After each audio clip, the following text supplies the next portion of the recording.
How to identify plants with Google Lens. In today's guide, I'll be showing you how you can identify different plants with Google Lens. It's super simple, so let's dive right in. First, open the Google on your device. Right here, tap on it. Now you can see the Google Lens right here. Just tap on Google Lens.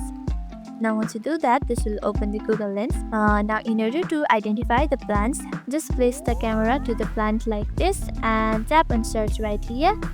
And in this way, the Google Lens will generate the information about that plant like this. It will be easy for you to identify the plant by using the Google Lens like this. Repeat the same process for detecting any other plants like this. Just go back and place the camera like this and hit search. That's it, super simple, right? Hope this video helped you. If it did, make sure to give this video a thumbs up and subscribe for more tips and tutorials. Thank you for watching.